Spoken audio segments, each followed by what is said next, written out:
Le 20 décembre 2023, la République démocratique du Congo va élire son président, soit un nouveau président ou potentiellement l'actuel président de la République. Lors des précédentes élections, l'organisation des élections avait coûté 1,8 milliard de dollars.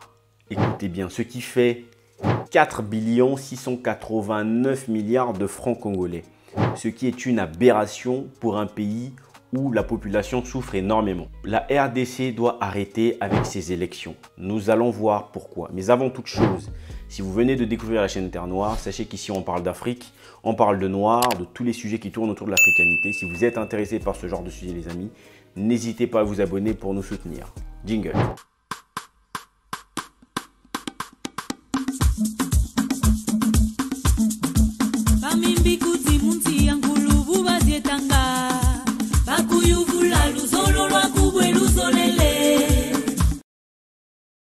Alors, pour faire rapidement, la RDC, donc République démocratique du Congo, est un pays situé au centre de l'Afrique d'environ quasiment 100 millions d'habitants. Je poserai la première question de dire quel est aujourd'hui l'intérêt d'organiser des élections dans un territoire qui est en guerre. Je rappelle ici que l'Est de la RDC, en tout cas une bonne partie de l'Est de la RDC, est toujours aujourd'hui en guerre à cause des rébellions qui s'y passent, où il y a beaucoup de condamnations d'ailleurs qui se passent aujourd'hui, qu'on parle du M23, donc des rebelles qui attaquent une partie de la population congolaise. Ce territoire est instable. Malgré cela, il faut bien organiser des élections puisque une bonne partie de la population civile ou du moins de l'opposition contestait à un moment donné le fait que l'actuel président de la République voulait potentiellement revoir les dates d'organisation des élections compte à cette situation politique et militaire en RDC. Forcément, cette guerre va avoir une certaine conséquence. Les services d'organisation des élections vont avoir du mal à se déployer partout sur l'étendue du territoire national. D'abord, premièrement, par rapport à la situation que je vous ai décrite sur les conflits de rebelles de M23, mais aussi sur le fait de pouvoir vraiment permettre à tous les Congolais d'avoir la possibilité de pouvoir réellement procéder au vote. Parce qu'il y a des régions qui sont très compliquées à accéder et donc on ne sait pas aujourd'hui comment est-ce que cela s'organise à ce niveau-là. Mais nous allons aujourd'hui, surtout les amis, parler de chiffres. Je vous ai dit ici que 1,8 milliard de dollars, c'est quelque chose d'important. Un hôpital comme celui construit par l'ancien joueur de basket congolais Mutombo Dikembe, donc le nom de l'hôpital, c'est l'hôpital Biamba Marie Mutombo qui a coûté environ 29 millions de dollars. Vous vous rendez compte que cet hôpital construit par Mutombo Dikembe a coûté 29 millions de dollars. Ça veut simplement dire que rien qu'avec le budget mis en place aujourd'hui pour l'organisation des élections en RDC, on peut construire 62 hôpitaux. Est-ce que vous vous rendez compte? 62 hôpitaux comme celui fait par le célèbre joueur Mutombo Dikembe. 62 hôpitaux, je pense que ça pourrait aider énormément de personnes dans la population congolaise à se soigner, en tout cas avoir l'accès aux soins pour éviter d'avoir des catastrophes comme on l'a toujours sur des décès. Vous devez savoir qu'environ 8 millions d'enfants sont déscolarisés en RDC. 8 millions d'enfants. 8 millions d'enfants, c'est déjà une population d'un très bon pays. Dites-vous que 8 millions d'enfants, c'est à peu près la moitié de la population du Sénégal. Vous vous imaginez la moitié d'une population déscolarisée. Et c'est le cas aujourd'hui au Congo, Kinshasa.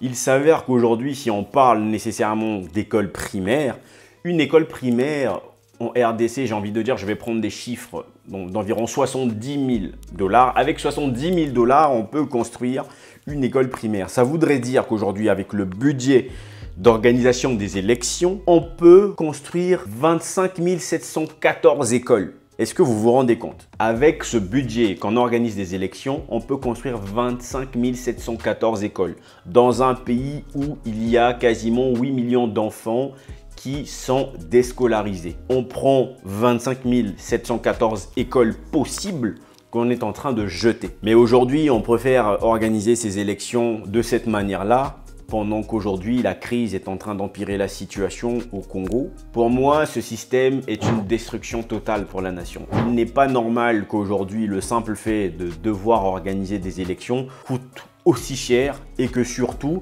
cela prive quelque part une bonne partie de la population qui pouvait bénéficier d'un certain nombre de choses. Je tiens à rappeler ici, les élections au RDC, c'est tous les 4 ans. Donc essayez d'imaginer si tous les 4 ans on dépense quasiment 2 milliards de dollars, les amis, vous vous rendez compte que c'est très rapide. Sur 20 ans, les amis, on est quasiment à 10 milliards de dollars. 10 milliards de dollars, les amis, si vous ne vous rendez pas compte, c'est quasiment au moins 16% du PIB de la RDC qui part simplement dans l'organisation des élections. Moi, je pense aujourd'hui qu'il devrait y avoir une organisation totalement différente, en fait, qui vise à réduire, premièrement, les coûts sur la question de l'organisation. Deuxièmement, la manière dont finalement ces élections sont organisées, pour moi, cela devrait changer parce que ça n'a pas de sens qu'aujourd'hui, dans un pays où il y a la famine, dans un pays où c'est très compliqué d'accéder à certaines zones, dans un pays de 100 millions d'habitants, qu'il y ait une organisation d'élections comme si c'était un pays de 2000 habitants.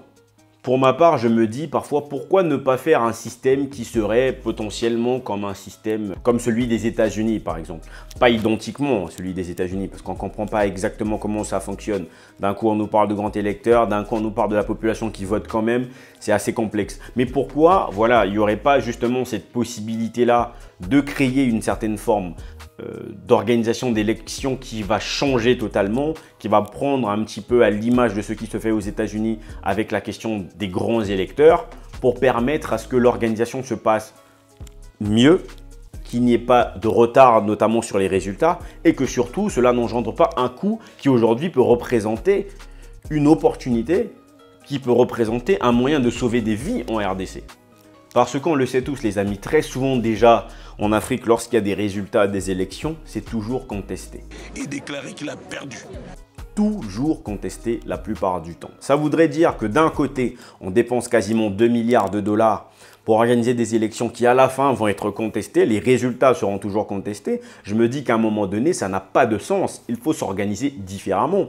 Pour moi, aujourd'hui, nous savons tous que la RDC a d'abord ce qu'on appelle des gouverneurs, c'est-à-dire que des personnes qui représentent finalement, c'est un peu comme un système d'État aux États-Unis. Il y a des gouverneurs dans chaque province de la RDC. Et pour moi, finalement, il faut redescendre à un niveau encore plus bas, un niveau où on peut parler potentiellement de maire en fonction de chaque zone environnante. Et finalement, ces personnes-là, au moins, sont répertoriées quelque part, qui vont représenter les 100 millions finalement d'habitants de la RDC. Et que ces personnes-là, elles vont être votées, puisque je tiens à le rappeler ici, en dehors des élections présidentielles, il y a bien des élections municipales, il y a bien un certain nombre d'élections pour voter d'autres élus. Et pour moi, j'ai envie de dire, ces élus-là qui allaient être votés par la population quelque part, pourquoi ne pas penser à une organisation qui ferait que ces élus-là représentent à chaque fois leur localité pour voter le président de la République ? Ce qui me semble plutôt logique dans un pays où, je tiens encore à le rappeler, 100 millions d'habitants, ça ne se gère pas comme dans un pays de 5 millions d'habitants. Et donc, ce qui allait permettre simplement à ce que lorsque le peuple vote pour ces personnes-là, ces élus vont donc représenter la voix des peuples pour voter ensuite à chaque fois pour le nouveau président. Ça va permettre, à ce que les choses se passent beaucoup plus calmement et surtout, ça va permettre de pouvoir reconnaître très facilement qui est le candidat qui a gagné aux élections, au lieu d'aller chercher 100 millions d'habitants où on va truquer assez facilement finalement les bulletins de vote. Avec ces représentants, on saurait beaucoup plus facilement qui sera en tout cas le prochain président de la République en RDC.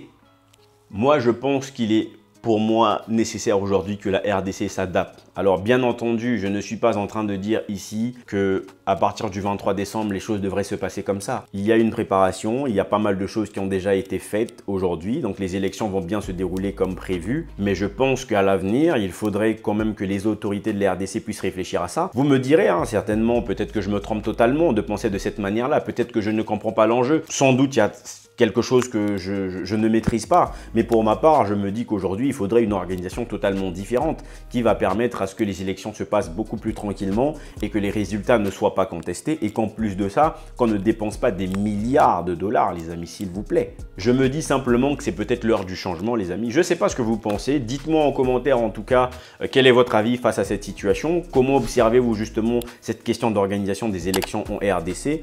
Pour le reste, les amis, on se dit à très bientôt dans une prochaine vidéo. Imeni.